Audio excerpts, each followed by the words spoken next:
Hello बच्चों, मैं चंदन विश्वकर्मा आप लोगों का स्वागत करता हूं। बच्चों, आज हम लोग पास्ट कॉन्टिन्यूअस टेंस के बारे में पढ़ेंगे। तो बच्चों, पास्ट कॉन्टिन्यूअस टेंस को हम लोग अपूर्ण भूतकाल कहते हैं। और इस टेंस की पहचान है बच्चों, जो सेंटेंस पास्ट कॉन्टिन्यूअस टेंस में रहता है उस सेंटेंस के, उस वाक्य के लास्ट में रहा था, रहे थे या रही थी में से कोई एक जरूर आया हुआ रहता है। इसके अलावा बच्चों, इस टेंस में जो काम हो रहा था या किया जा रहा था वह कार्य बीते हुए समय में जिस समय किया जा रहा था उस समय तक वह कार्य पूरा नहीं हुआ था। तो ऐसे वाक्य को हम लोग पास्ट कॉन्टिन्यूअस टेंस कहते हैं। क्या कहते हैं बच्चों? पास्ट कॉन्टिन्यूअस टेंस उसे कहा जाता है। जैसे बच्चों, सूर्य बहुत तेजी से चमक रहा था, इस वाक्य में रहा था आया है।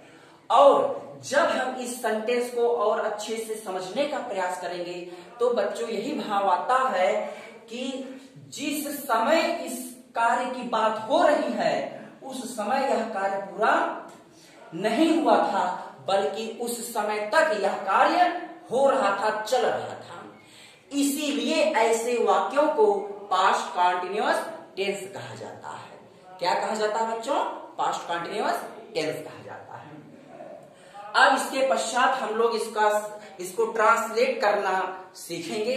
लेकिन बच्चों, ट्रांसलेट करने से पहले एक बात आप लोग जान लीजिए, हमने आपको कई बार बतलाया है कि दिया गया सेंटेंस किसी भी प्रकार के टेंस में हो या किसी भी प्रकार के सेंटेंस में हो, उसे सॉल्व करने से पहले हम उसमें tense, main verb, subject, object और अदर वर्ड को हमेशा पहचानेंगे और पहचान करने के पश्चात ही उसे सॉल्व किया करते हैं। तो बच्चों, इस वाक्य में सूर्य बहुत तेजी से चमक रहा था, इस वाक्य में टेंस की पहचान हो गई है। वाक्य के अंत में रहा है, था, आया है, तो इसका मतलब यह वाक्य पास्ट कॉन्टिन्यूअस टेंस का हो गया। अब हम पहचानेंगे मेन वर्ब। तो बच्चों, मेन वर्ब ये रहा, चमकना। फिर हम पहचानेंगे बच्चों सब्जेक्ट। सब्जेक्ट यहां पर हो जाएगा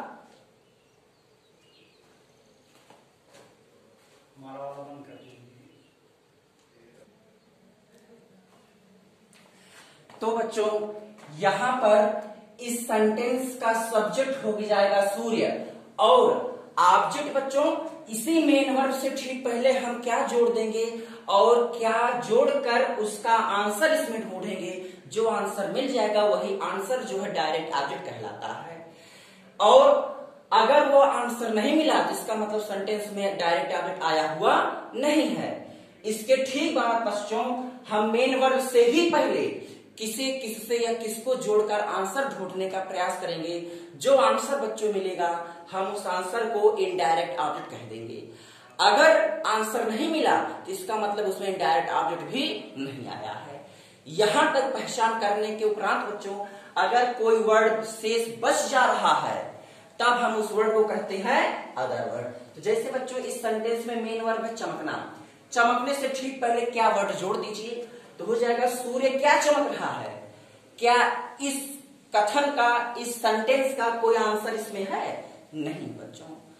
फिर इससे ठीक पहले किससे जोड़ दीजिए, सूर्य किसे चमक रहा था, क्या कोई आंसर है?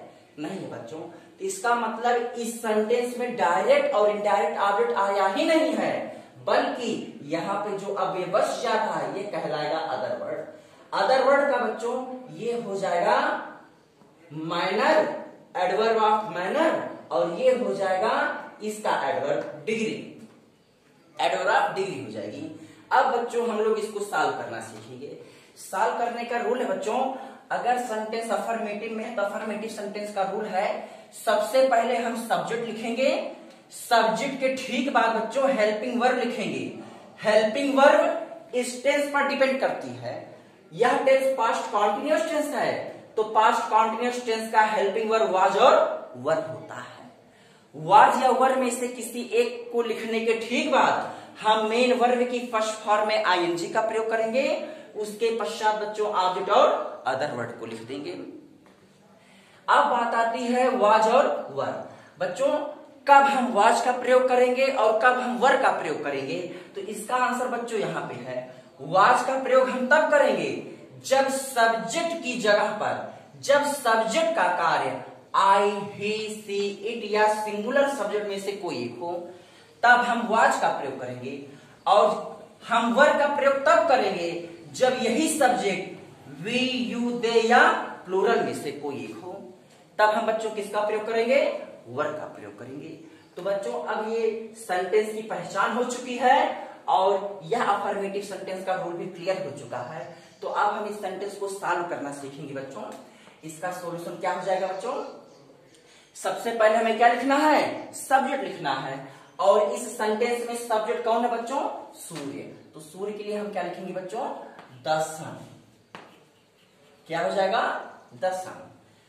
सब्जेक्ट के ठीक बाद बच्चों वाज अवर, सब्जेक्ट द सन, सन के साथ वाज अवर में से क्या लिखेंगे हम, वाज, क्योंकि सन तो सिंगुलर है, तो यहां पे हो जाएगा बच्चों वाज।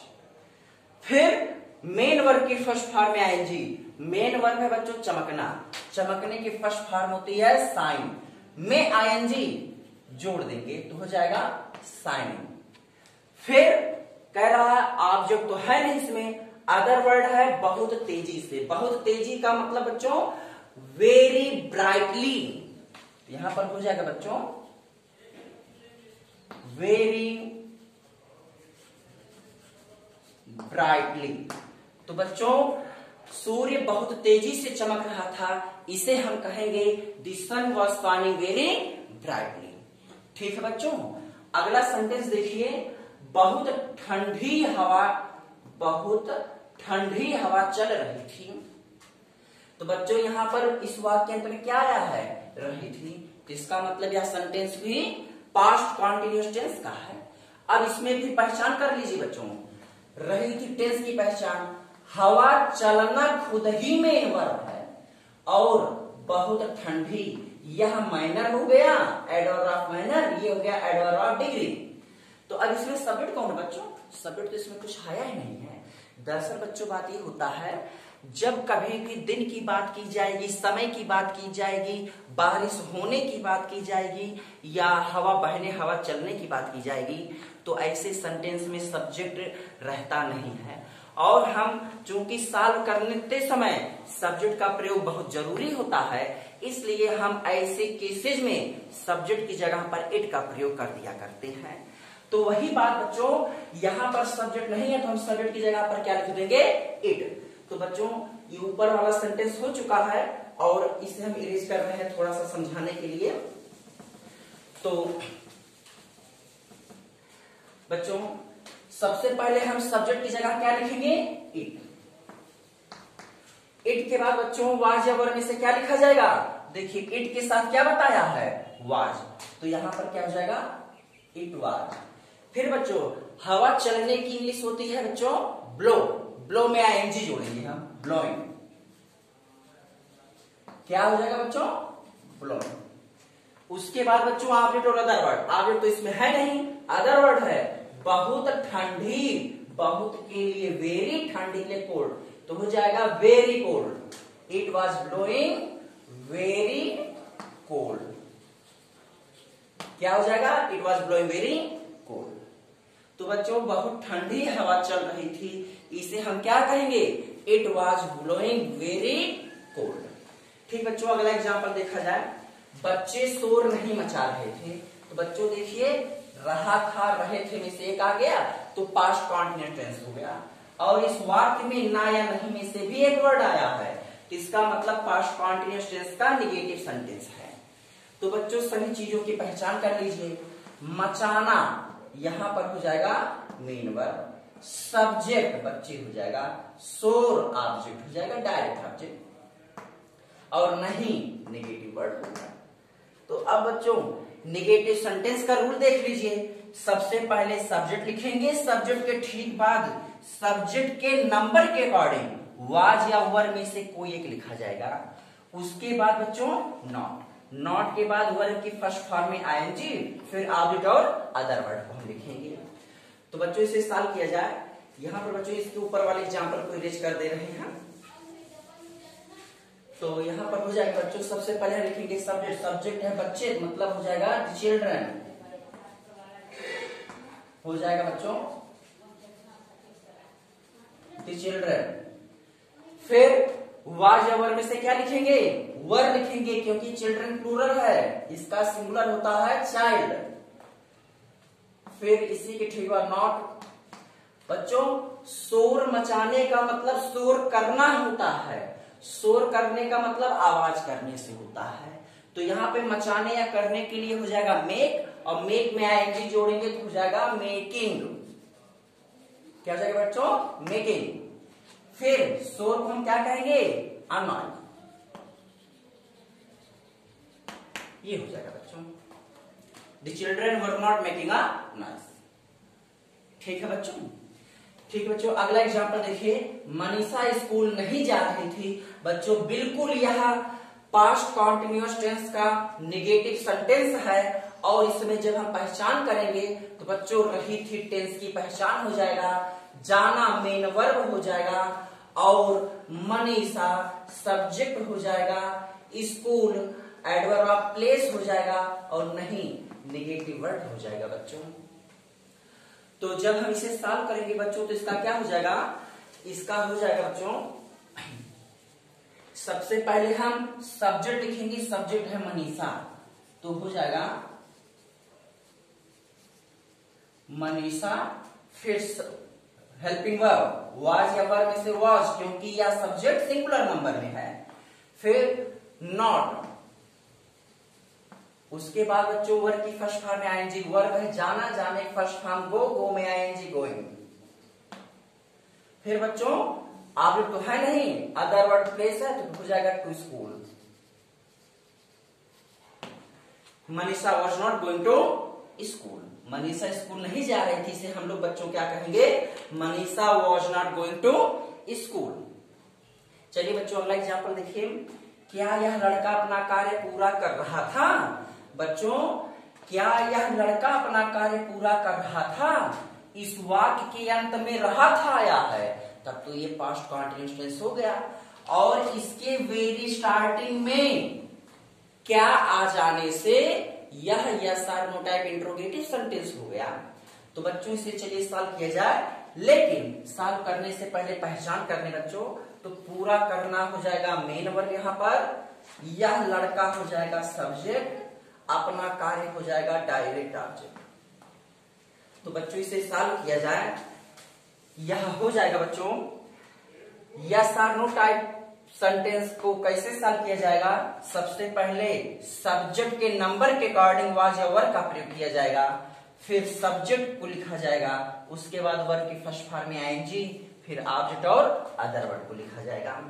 तो बच्चों यहाँ पे सब्जेक्ट है यह लड़का तो सिंगुलर नंबर में है, तो इसके साथ वाज या वर्ब में से क्या लिखेंगे हम? वाज, वह भी सबसे पहले लिखेंगे, तो हो जाएगा वाज।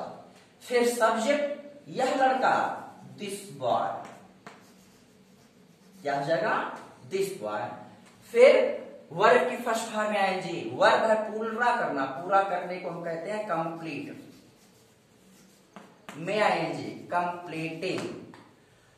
उसके बाद बच्चों अपना कार्य, लड़का है तो अपना के लिए ही का हिज लगेगा, ही पर्सन का पॉसेसिव केस हिज लगेगा, तो अपना कार्य के लिए हम लिखेंगे हिज वर्क। और लास्ट में बच्चों हम क्वेश्चन मार्क लिखेंगे, लास्ट में क्या लिखेंगे? क्वेश्चन मार्क सिंबल का इस्तेमाल करेंगे। फिर बच्चों अगला क्वेश्चन देखिए, क्या वे ठंडे पानी से नहा रहे थे? बच्चों देखिए रहे थे टेंस की पहचान, नहाना मेन वर्ब, वे सब्जेक्ट, ठंडे पानी से नहा रहे थे। किस चीज से नहा रहे थे बच्चों? ठंडे पानी से, तो ये जो है आपका हो जाएगा अदर वर्ड। और सबसे पहले क्या आया है, तो क्या आने का मतलब यह sentence yes or no type interrogative हो गया। तो बच्चों इसको हम किस प्रकार से सॉल्व करेंगे? यहाँ पर देखिए बच्चों छठा वाला सेंटेंस यहाँ पर हम सॉल्व कर रहे हैं। सबसे पहले सब्जेक्ट के अकॉर्डिंग वाज या वर्ब को पहले लिखिए। तो सब्जेक्ट है वे। बच्चों वे का मतलब होता है दे के साथ वाज या वर्ब में से हम वर्ब का प्रयोग करते हैं। तो यहां पर हो जाएगा बच्चों वर्ब, फिर सब्जेक्ट दे, फिर वर्ब की फर्स्ट फॉर्म में आएंगे। वर्ब क्या है? वर्ब है बच्चों नहाना। बच्चों नहाने के लिए दो वर्ड आता है, एक बाथ आता है BATHE, यह वर्बल फॉर्म है, और इसी का एक नाउन फॉर्म आता है BATH बाथ। लेकिन जब हम नाउन फॉर्म लिखेंगे तो वहां पर हम मेन वर्ब को टेक बना देते हैं, मतलब टेकिंग अ बाथ। और जब हम बाथ का वर्बल फॉर्म लिखेंगे बाथ, तो हम उसी में यूज कर सकते हैं। तो हम यहां कह सकते हैं वर दे बाथिंग, या यह कह सकते हैं वर दे टेकिंग अ बाथ। लेकिन जब हम टेकिंग अ बाथ कहेंगे तो वहां पर BATH ही रहेगा, BATHE नहीं रहता है। यहां पर BATHE है, ING जोड़ते समय ई हट गया है। उसके बाद बच्चों ठंडे पानी से, ठंडे पानी से का मतलब हो जाएगा with cold water, with cold water. और लास्ट में बच्चों क्वेश्चन मार्क यूज हो गया। तो बच्चों क्या वे ठंडे पानी से नहा रहे थे? इसे कहा जाएगा were they bathing with cold water. इसे क्या कहा जाएगा बच्चों? Were they bathing with cold water, या फिर were they taking a bath with cold water. अगला सेंटेंस देखिए बच्चों, वह क्या खा रहा था?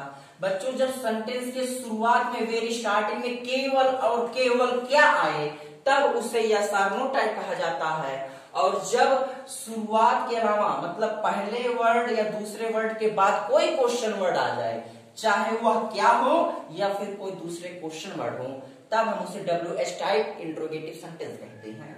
तो बच्चों इस सेंटेंस में वह क्या खा रहा था, यहाँ पर क्वेश्चन वर्ड तो बीच में पहले वर्ड के बाद आया है, तब हम इसे क्या कहेंगे? WH type interrogative sentence. और इसे सॉल्व कैसे करेंगे बच्चों? पहले पहचान कर लीजिए। रहा था टेंस की पहचान, खाना मेन वर्ब है, वह सब्जेक्ट हो गया, क्या ये क्वेश्चन वर्ड हो गया। तो बच्चों इसको हम सॉल्व करते हैं बिल्कुल या सारणों की तरह ही सॉल्व करते हैं, बस इससे भी पहले हम यहाँ पे सबसे पहले क्वेश्चन वर्ड को लिख देंगे बस। तो सबसे पहले यहाँ पे क्वेश्चन वर्ड कौन है? क्या। तो क्या को हम यहाँ पे लिखेंगे व्हाट। बच्चों क्या आएगा तो व्हाट लिखेंगे, कहाँ आएगा वेयर लिखेंगे, कब आएगा तो वेयर लिखेंगे। मतलब जो क्वेश्चन वर्ड आएगा उसकी इंग्लिश वर्ड हम सबसे पहले कर देंगे, और उसके बाद हेल्पिंग वर्ब वाज या वर को लिखेंगे इसके अकॉर्डिंग।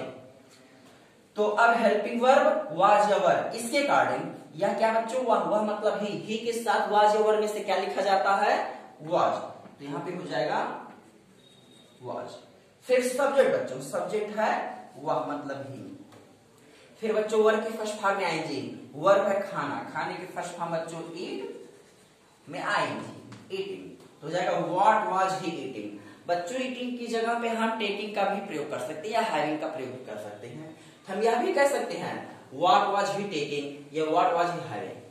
और लास्ट में अब कुछ तो बचा नहीं है, तो लास्ट में हम क्वेश्चन मार्क से सेंटेंस को क्लोज कर देंगे। तो ये बच्चों इस प्रकार से आपका पास्ट कंटीन्यूअस टेंस रहा, और इस प्रकार से इसके अफर्मेटिव, नेगेटिव, इंट्रोगेटिव सेंटेंस भी कंप्लीट हुए। आप बच्चों इसको देख करके इसके बेस पर पहचान करके आप अपने टेक्स्ट बुक से जो है एग्जाम्पल को जरूर अटेंड करने का प्रयास करिएगा। ठीक है बच्चों, धन्यवाद।